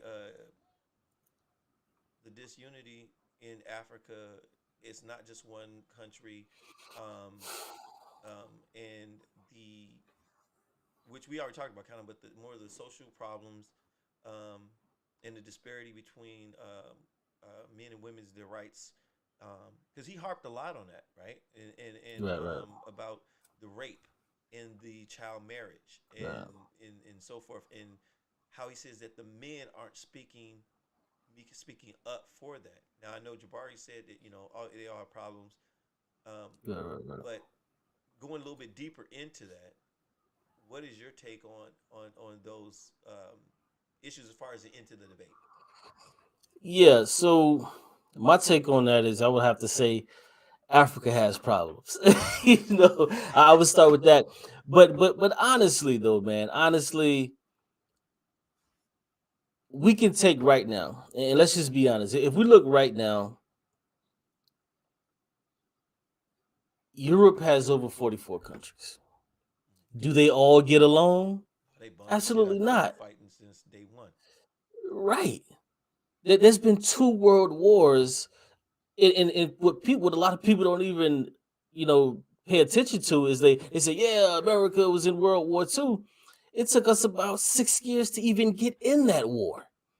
So that these people had already been fighting, killing each other, doing all of this stuff for about 5 or 6 years before we even got there. So Europe has been ravaged over and over and over from time and millennia. It's happened. But what happened was the Europeans begin to come into Africa, invade and take over. So they begin to have a little bit more power. So I say that to say this: these people don't all get along. Africans don't all get along. But should there be a concerted effort to try to come together? Absolutely. When you're talking about the assault on young girls and things like that, that stuff has to stop. He's right about that. That's a great point. Should that stuff be called out? Absolutely. And I'm not entrenched enough in these countries, and neither is he, to say if these things are being called out appropriately and what are some of the measures that are being taken to stop them. We really don't know. That's just like right now, this very second. If you look up right now, one of the worst cities in America, there are people down on the front line in those neighborhoods, in those cities that want to stop the violence, that has set up so many different things to stop the violence. But just because you're not from that particular city, all you see is that the news say, oh yeah, this person got killed, that person got killed, a bunch of people got killed. But if you go into those neighborhoods, if you go into those cities, you will see so many different groups putting things together to try to stop the violence. It's just a difficult thing to do once the programming is ingrained. Yeah. So, um, when he mentioned that, right? So we're talking about whether people are fighting on the ground to get change in Africa. Um, I know there are several groups, as well as in the U.S., in Africa, and in Europe, that have protested this the discontinuance of that tradition of female genital mutilization. You know, and so I thought that that was kind of an overgeneralization of it, in that every man on that continent can't be weak, right? It just can't be weak. Um, but going into it, before we get into this and we start closing, I want to go into this, and this is where I think it really, really went down, and where it really turned. Well, I already think that that Jabari was already kind of, well, he wasn't kind of. Jabari had the edge on the argument. He was up on the argument. He had the high ground. This right here, this questioning period, I call it the meltdown. This is the meltdown, and so I'm just want to play. Let me see. I want to get rid of this ad before we get into here, because I know we're finna get into an ad shortly. But I thought that during the questioning round, which Taz has been through questioning rounds before. He's been through there with SVDL, right? I'm sure he gets questioned in his own on his own platforms and other platforms that he went into. I really don't know what he was expecting, and that's what kind of threw me. Is because it just seemed like the total kind of meltdown that he did on it right here. Let's hear it. I have African ladies from Kenya, from Somalia, from different places. Africans do not call themselves continental Africans. That is the term used for Black Americans. Hold on, sis. Hold on, sis. Hold on. Well, I want us to have a dialogue. I'm not trying to fight with you. I'm not trying to fight either. I'm just letting you know that Africans do not call themselves continental Africans. They call themselves Kenyans or whatever country they're from. That is a Black American term. Sonetta, let me say. Well, right off the bat, we know that when somebody get online, and that's what I'm saying, that's that's kind of a strong stance on it. But he goes back and he corrects it. But that's what I want to get to, the sisters. Now listen to what I actually see with this slider. Okay, hold on. Wait, let's go here. That's the term I use. You can disagree. You're going to either give me this apology or you're going to get drugged. So let's deal with what I actually see. Sonetta, could you share the screen right quick so I can show the slide and play what I actually said? Because he got y'all in the chat proving how dumb you are. That's probably why y'all actually are Africans. Now listen to what I actually see with this slide.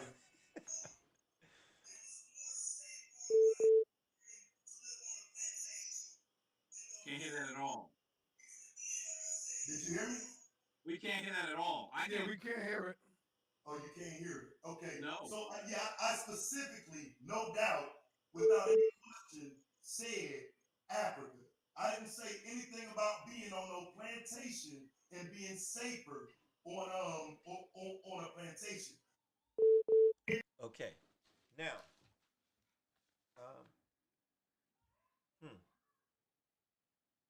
we played it earlier. we played it earlier, and and it is what it is. But here's where it gets, and I'm not gonna play all of it, just play a little bit more. But this is where it just the meltdown. It was the not being able to get the apology. It was the question about asking about his lineage, and it totally just went left from here. On a reservation than going to Africa. But hold on, because I had the wrong. I didn't even realize I didn't have my mic on this whole debate. Here we go. Here we go. Some of the history in this country. You know, back in 1904, it was more safe for a Black American to live on a plantation than go to Africa. Because again, like I said, they were offering to send you to Africa. Black Americans ended up on plantations in Oklahoma, in Kansas. But what they didn't do was fly out here and Africa. Slow down. Slow down. In this country, you were welcome to once with Indian man. Right, but you have to listen. Watch. Listen, because what I did was I corrected myself, and you failed to acknowledge that. On an Indian reservation, as opposed to the later years when people were trying to convince you to go to Africa, you were welcome to move onto an Indian on an Indian reservation, as opposed to the later years when people were trying to convince you to go to Africa. Now you know I misspoke. But what you try to do is trick these dumbass folks in here, and it's fun. You know I misspoke. So I just wanted to show you. I simply misspoke and then corrected it. But you tried to get where I misspoke and use that against me. Can I say something to you, Taz? That's bad. That's bad. Wait, let me say this to you. I only repeated what I heard. If you misspoke, then you misspoke. Right, but you didn't hear me come back and correct it? How would I know that you misspoke? Because he should have left it. He should have accepted the apology by Jabari. He should have left it. He should have left and just left. I 100% agree because Jabari was saying, "Hey, you know what? All right, I'll give you that one. I'll give you that one." And like I said, you know, we talked about this earlier. I don't think he cleaned it up. No, me personally, no. I don't think he cleaned it up. But he should have just took it. But you're right. The meltdown continued. Go ahead. Yeah. Continue. Wait, because you should have heard the correction. Did you just hear the correction? I'll play it again. But listen, you don't need to. No. I'll play it again. I corrected myself without you telling me or without Siner saying it. It was a slip up, and I corrected myself. You heard me. So why would you come on and try to make it seem like I didn't? Hold on. All right, moving on, Jabari. No, Jabari. I don't like fake ass niggas, bro. Jabari, that's it, man. Wait, no, don't just move on. Stop trying to save the show. Listen. If you honestly let's move on. I'm willing to accept that you made a mistake and you tried to correct it. I just heard what you said when you misspoke. I mean, if you say you misspoke, but did you hear the correction now? I did not hear the correction. But I'm willing. No. Let's move forward. Wait, Peace and Black Power, family. What's your name? Where you calling from? Listen. Hold on. Sometimes you have to let brothers agree on something, okay? Because we're fighting, but sometimes you just have to let us agree sometimes. If you misspoke, let's move forward, bro. I'm willing to accept that you misspoke. I'm willing to accept that. All right, moving forward. Peace and Black Power. What's your name? Where you calling from? What's going on? My name's Jay from Houston. All right, what's up, Jay? Hey, I got a question for Taz, and I want to say something after my question. You got a question for Jabari?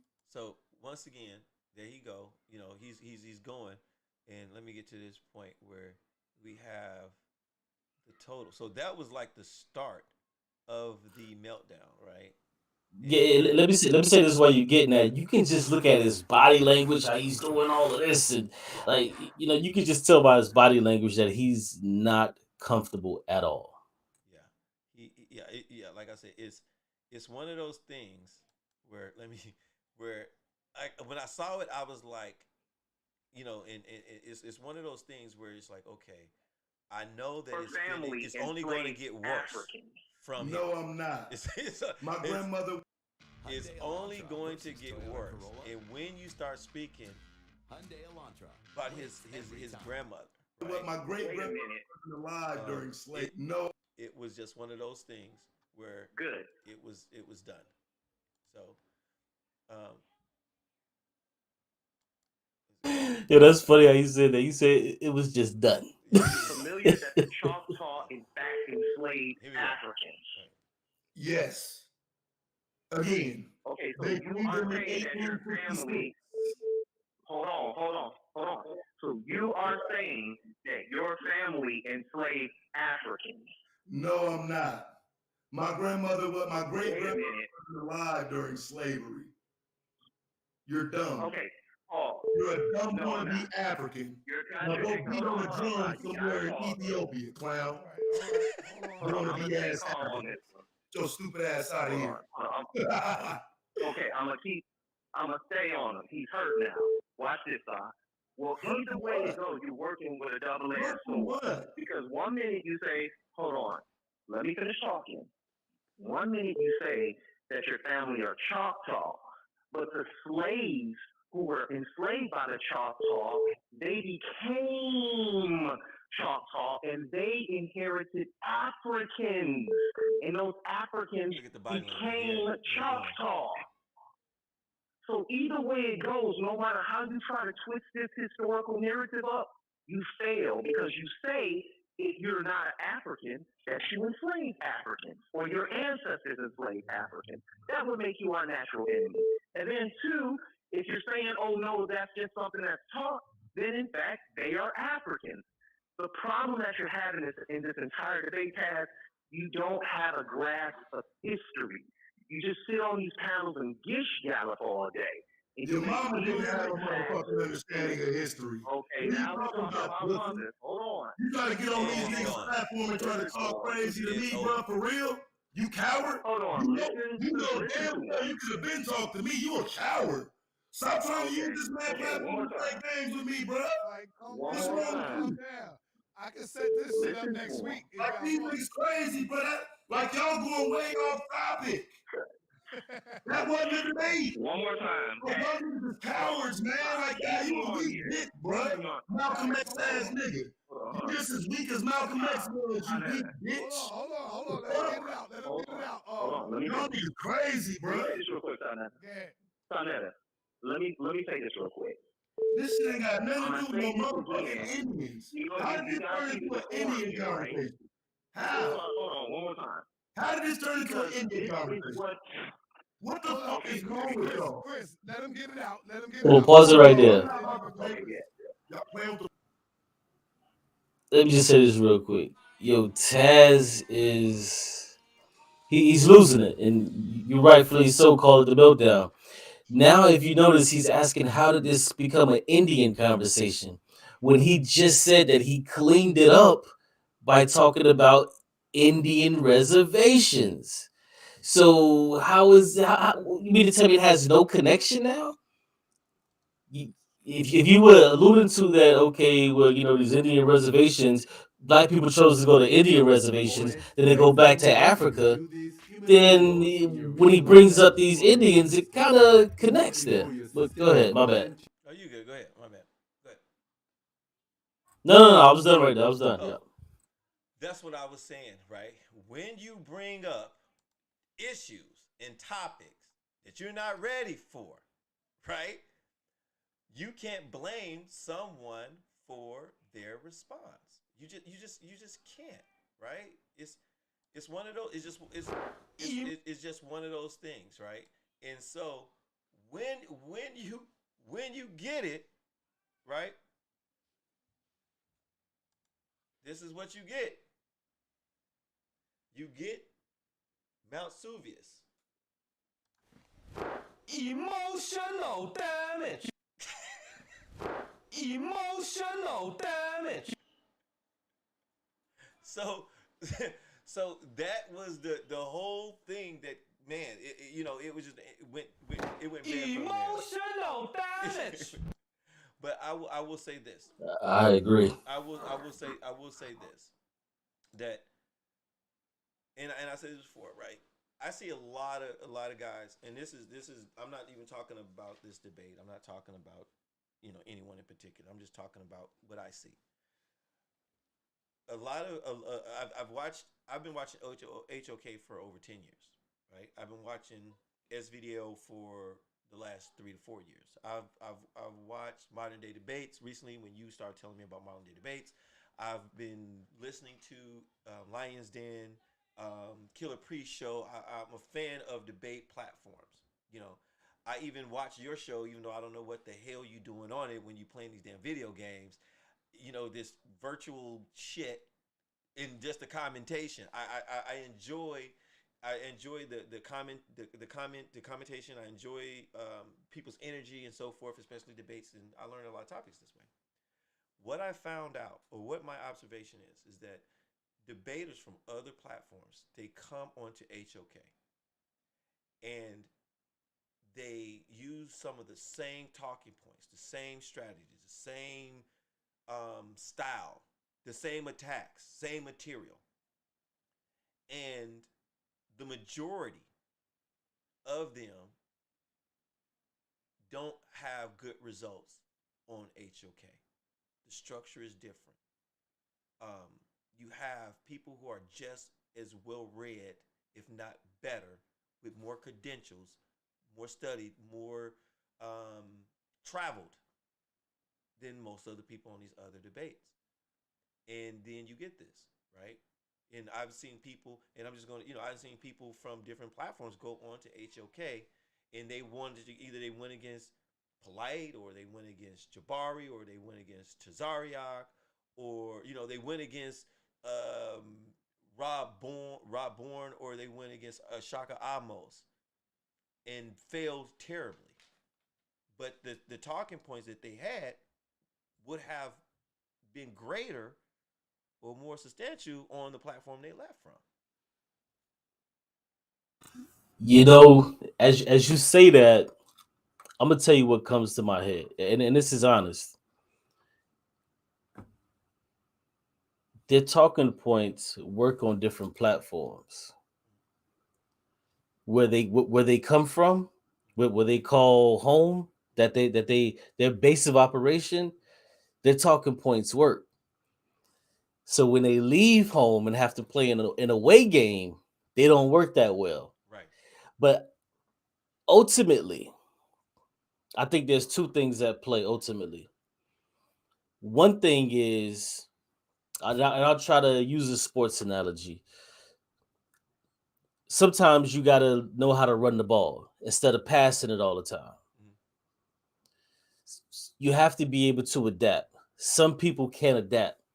They have one lane, one playbook, and that's all they run. Secondly, home field advantage. That stuff really, really matters, because even though you may, let's say you go on HOK, right? And you're the visitor, because just listen to some of the names that you just read out. Those people don't all agree and believe in the same thing, or have yeah, exactly. They don't all have the same philosophy, but that's the stable of brothers. You know what I'm saying? And then now with sister Nepal, you would say sister, and they had few other sisters there. They're not really there anymore. But the point that I'm trying to make is, I think it comes down to two things: home team and the inability to adapt and or evolve when it's necessary. Because those guys over there on HOK, there's a lot of material that they have. Yeah. They're on there constantly. You can literally watch it, study them, and know exactly not exactly what's gonna happen, but you have a nice size chunk of their playbook. Just like when we started the show off today, you said, and I was mentioning how I have a debate against this brother Leandre, I think Leandre McBride. I have a debate against him. I don't know anything about the brother.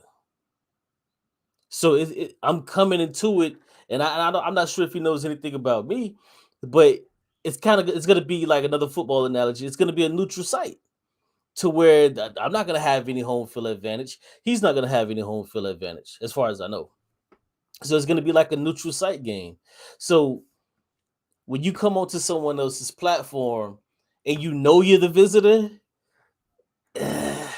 there's something there.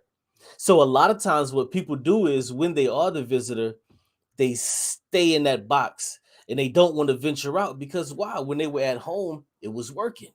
It was working. So I think that's kind of what goes into that, man. And confidence, man. Like a lot of guys, you come from other places, man. Try to bring that same level of confidence, but it is kind of difficult. Once that live button go in, I've had multiple debates, man. Once that live button is hit and you on, and it's you and that other person, the chess match begins, man. The chess match begins. So it's difficult. I'm not gonna lie, man. And let me say this too, in defense of Taz and some of the things that I said, breaking down the things that I thought he was incorrect about, the things about Jabari that I said that I thought that he was incorrect about. It's difficult. We can see it. Listen, when you go to a stadium or an arena, everybody has their point of view. They're all seeing it like, dang, he could have did this, dang, he could have did that. This is why we can sit back and review it. But when you're in that fight, it's just you and that person, and it's a bit difficult. But yeah, man. Overall, I thought it was a great debate. I would even 1 to 10, I would have given it about a 9, just because the entertainment value that it brought, and just the energy and passion, and then the comedy with the meltdown in the end. So yeah, that's kind of my take on it. You Yeah. dig? Yeah. And what you said, it really stands out when you talking about home field advantage. And you know, like I said, I've seen a lot of debaters go over there, and you know, when you when you when you've been at a certain platform you call your home field so long, and you rarely venture out, and you go to another platform as big as the House of Consciousness, and then you go against these debaters, like you said, who have a roster, right, the top of the top, and they're constantly researching and information. Like we got doctors and so forth, right? We're not talking about just field study from people who just, I would say, regular guys who work in self study, right? You go there and it's a little bit shell shock. I've had a few debates on some platforms, and met a few people from debates, and I've had discussions on platforms before. And you're right. Once it says we're live, and I just want to introduce my brother and this and that, right? And then you're trying to listen, and you're trying to shift through information, and you're trying to form your rebuttal. It's right. People who don't have that pressure has a different perspective. They have a different angle. So yeah, to all defense on Jabari and Taz, it's just our perspective. Like I really thought that Taz should have really pressured Jabari on the Marcus Garvey issue. When Jabari said, "Oh, here's an article with him stepping in Africa." Now I read the article, and I read it as he was talking about, was it Selassie Yeah, leaving? Haile Selassie. Yep. Haile Selassie leaving. I didn't see it as him being there, but what he did is he abandoned it.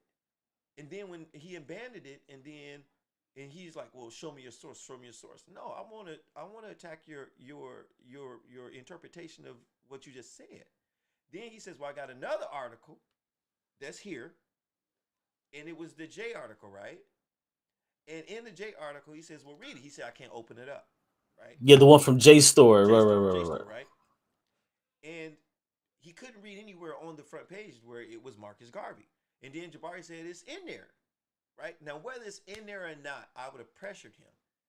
If it was in there and he couldn't open it, I would have pressured him, because I'm in a debate, and I would have tried to minimize that point, discredit him to gain ground, because it's a debate. You shake hands later, but that's what I would have done. I think that was a missed opportunity that he could have done. One thing I want to say is that Chris Harris is one of the guys who I say he went over to HOK, well studied, and I think some of the advantage that he has over a lot of the debaters that are coming over from different platforms. Um, I don't know whether you're from the Lions Den, or whether you from you know um, any other little smaller platforms. Chris has been he's been on I think Sal Showtime. He's been on the Lions Den. He's been on SVDL. He's been on Modern Day Debates. He debates brother just on whoever. So he's constantly getting different levels of talent.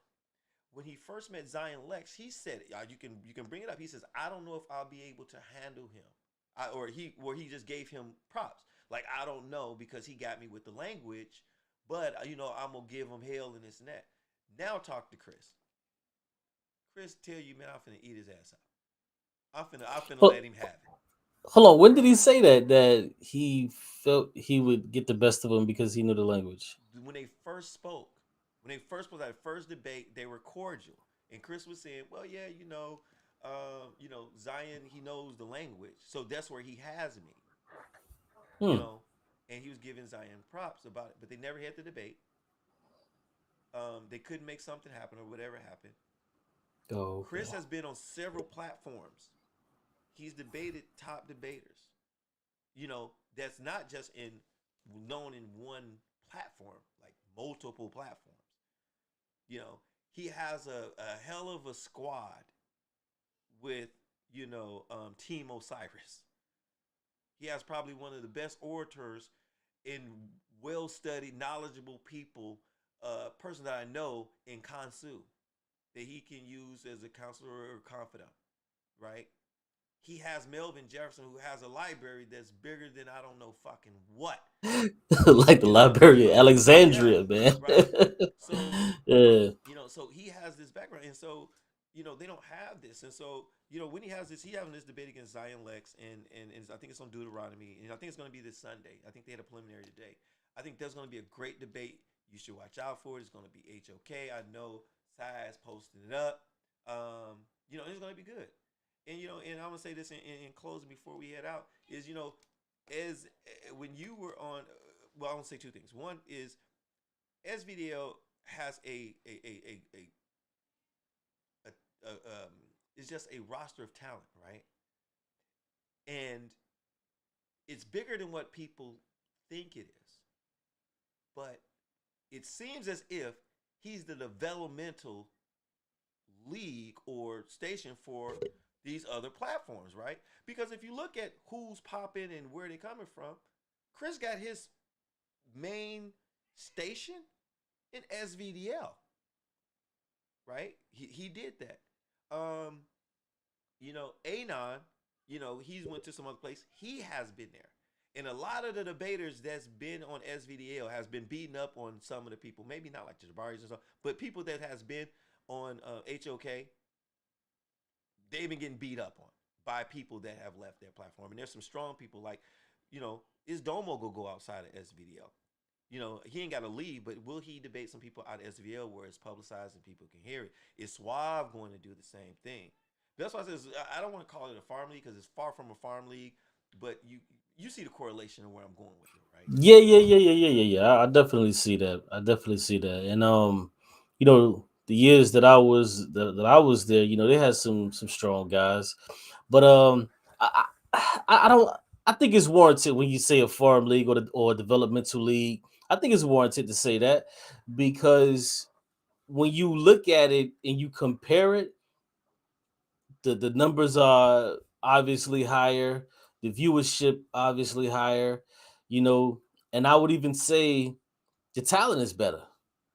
Now, I think what we miss a lot of time is that SVDL. I'm like I said, I'm not sure with this year, but I remember one time there was like 35 debaters. I can't remember, maybe season 2 or 3 or whatever it was. It was like 35, 40 debaters. So a lot of people want to come in, and it just kind of people just get weeded out. So yeah, there was a lot of talent over there, man. And what I noticed is that the best talent leaves. That's what I'm But saying. That's what I'm saying. Yeah. so when you say farm league, you can't even really be mad at that. And I'll say this one last thing about that topic. You know what? I'm not even gonna say that. Yeah, I'm done. That's what I said. I mean, I don't want to say. That's why I said I don't want to say it farm league, but I want to put the analogy to it because you're right. Like some of the best talent they have leaves, and he do, in the way that Solar structures it, and he nurtures his platform. He give these guys an opportunity where they get their exposure, and big ups to Suave, who's Suave do stream after stream after stream. Domo's been there, and they've been sticking in with Solar, because season 1 was a mother, season 2 was a that talent that was on. See, you don't see a lot of those guys back on there, right? But you see up and coming, and he's developing these guys as well. So he's doing a great job with the league going on fourth. This is the fourth season. I'm sure he'll have a five.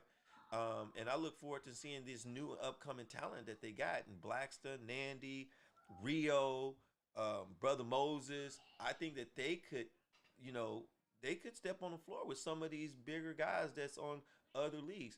Um, the thing is, like when you turn on the light, test bound. I will say that um, I wish that you know that it would have been more atheist friendly when you were there, because when you were there, the the the arguments that you were making and having to go outside of a lot of your box, because you do have experience as a Hebrew and you do have experience as a Christian, you do have experience in the whole Kemetic thing, right? But being an atheist, it at the point when you were in there, when it was like the tanks and it was just a lot of religious debates going on, it's very hard for you to win a debate when the whole the whole crowd is Christian faith based, whether you're a Muslim, whether you're Christian or the Hebrew. You ain't Yeah. accepting no atheist. Yeah, it is funny because for a period of time I called SVDL my home to where I debated, but every game was in an away game. You know what I'm saying? Every game was in an away game, so I just kind of had to deal with it, and it was what it was. But I'll say this too, man. A lot of those guys, they should venture out and debate other people, because I remember when I was there, man. I tried to bring one the Lions Den together with SVDL and try to have like a not necessarily a team debate, but I was gonna have like five guys from SVDL and five guys from over there to just venture out and beat up other people. Because just to go back to the other point really quick that I thought of about when you say how people get on HOK and sometimes they don't fare so well, a lot of times, man, you're beating up the same people. You know what I'm saying? Imagine when you're playing your defense, like you play offense, you play wide receiver, whatever the case may be, and you're going against the same DB every single day. You know what he's gonna do, but then when you go play another game with somebody and they show you something different, you know what I'm saying? Now you got to readjust, and that readjustment period is kind of what cats get caught up into. So it's best to venture out, because man, when you just beating up on everybody, come on, man, you gotta fight some other cats sometimes too, man. But yeah, that's my take on that stuff. So, hey, we're gonna end the show. I want to thank my boy outside the cube. Hey, if you see this man on line, please like, share, subscribe. He probably got the most diverse platform that I know. You might see him tearing somebody ass up. You might see him playing a video game.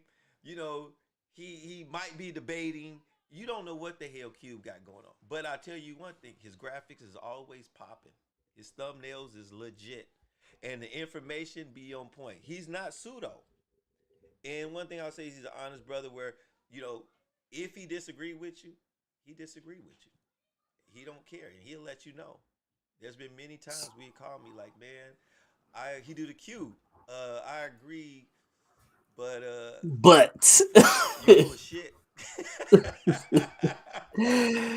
Hey, You know man. what I'm saying? But yeah, I pride myself just, what I'm saying, on being honest, man. And when I give you that butt, that's saying like, hold your ass, nigga. You know what I'm saying? Because you're about to fall out this butt. But you know what I'm saying? I try to be honest with brothers, man. Because ultimately, and I'll say this in closing. Yeah, let me just close out by saying this. Um, Once again, great debate by both of the brothers Jabari and Taz. I think it was a phenomenal debate. I think they should do a part two, and this time stay on topic. And they're gonna need parameters around their next debate to where they can only talk about, like, because if you notice how Sinetta does his, he'll say you're gonna go back and forth one round apiece on this topic, and then you're gonna have another topic you're gonna go back and forth on. He does a lot of his debates that way. That's probably what they're gonna need because when you have it like this, Taz wanted to talk about a whole bunch of other things, and he just kind of snuck them in there, which then forced Jabari to respond to a lot of that. So, but otherwise, phenomenal debate. And as far as the SVDL rankings and stuff like that, man, whoever wins that, congratulations to you. Uh, but there should be more uh reaching out between some of these smaller leagues, man, because I just enjoy debate. So I'll listen when I'm at work or whenever I get the opportunity. So that's always a beautiful thing just to see new talent, man. And lastly, yeah, you can check me out at Outside the Cube on Twitch and on right here on YouTube. I play video games, I debate, you know. I sometimes I'll even hold conversations just talking about, you know, popular things that's going on in the news. I haven't done it so much so lately, but yeah, man, check me out. You know what it is. Yeah, yeah. So once again, we want to thank HOK SVDL. We want to thank some people, Sister Nandy, who's constantly putting out that fire. We want to also give a big thanks and big props out to Taz for getting in the ring. I look forward to seeing that second debate. As Cube said, I think it's a great idea. But you know, have a little bit more boundaries on exactly what you're going to discuss with Jabari. As always, you know, my boy Jabari, he's always bringing that fire. Always a hard one to go up against. And uh, Solar Mind, that's my brother. Love him to death. You know what I'm saying? Always doing his thing. And to Q, once again, my guest, who actually got me as Daniel Haru, the comedic atheist. Now, anybody want to talk to me about that? You got my number. All right, but do Oh, not step. okay. Don't step. Don't step if you ain't ready. Okay. All right. I So like that. I like so that. so once again, thank you guys. You'll catch me again. We're gonna do more of this. This is my first show. It'll be a little bit earlier. We had some technical difficulties. You know, Cube had to help me out a little bit. We're gonna get better with the graphics. But this is my home, as you can see. This is my go-to books. I got some more books upstairs, and we gonna get it in. And you know, some of the things you may like, you may not like, but we gonna keep it real 100. So once again, this is EDPN Entertainment Debate Program Network. We want to thank you guys for tuning in. And once again, catch out Cube because he gonna be doing his thing. Y'all stay safe. Peace.